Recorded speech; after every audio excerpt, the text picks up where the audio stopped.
যতদিন যতদিন তোরা এইসব আন্দোলনের জড়িত থাকবি ততদিন তোদের এক করে ধরে নিয়ে আসা এখানে এনে আটকায় রাখবি। আমি কইলাম আমারে আপনি ধরে নিয়ে আসছেন, ওরা আরো 10 জন তৈরি হবে, আমারে চাই রাখবেন না স্যার, চাই রাখবেন। তাই স্যার আপনি আমারে মারেন, আমার কোনো দুঃখ নেই, আমার যত খুশি মারেন, কিন্তু আমার কোরআনের পাখি ওই নিরপরাধ মানুষটা আজ কতগুলো বছর অন্ধকার ঘরের মধ্যে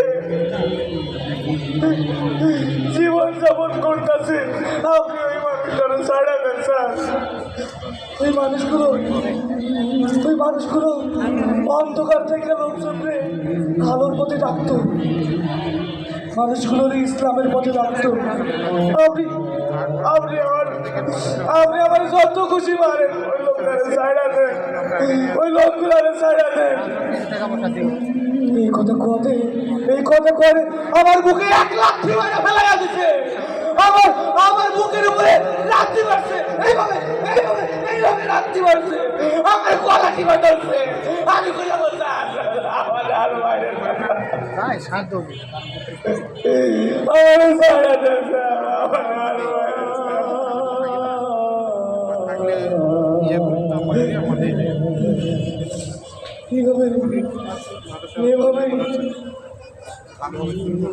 এভাবে দিনের পর দিন, মাসের পর মাস, বছরের পর বছর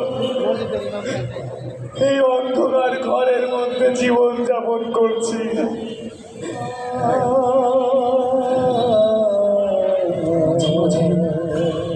মাঝে মাঝে ওই দূর থেকে পচা গন্ধ, পোড়া লাশের গন্ধ ভেসে আছে কানে।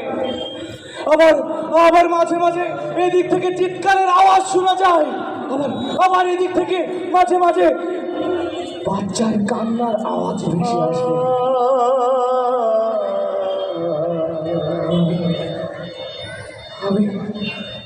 আমি জানি না আর বাঁচবো কিনা।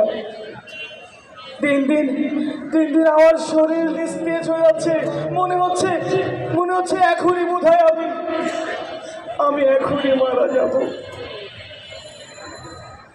জানি না আমি কতদিন বাঁচব, তবে এই যে হাজার হাজার জনতা, এই যে মানুষেরা, আমি তোমাদের কইয়া যাইতেছি, তোমরা আমাদের রেখেছা কাজগুলোকে প্রতিষ্ঠিত করবে।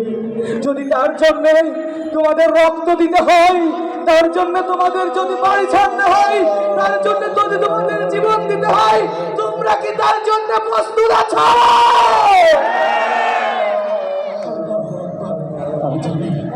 আমি জানি তোমরা পারবে। তোমাদের চোখ সে কথা বলছে, তোমাদের মুখ সে কথা বলছে।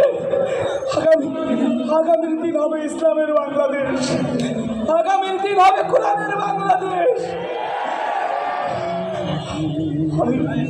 আমি স্যারকে কইলাম কি, ও স্যার অনেক বছর তো হইয়া গেল, আমার মাটার দেখি না,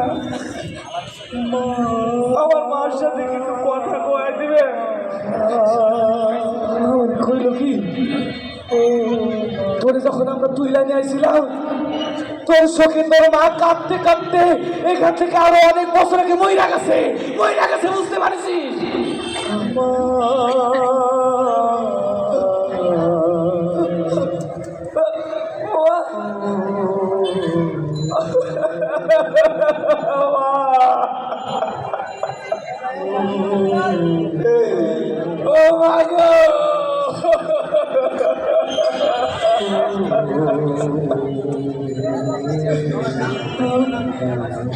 আমার মায়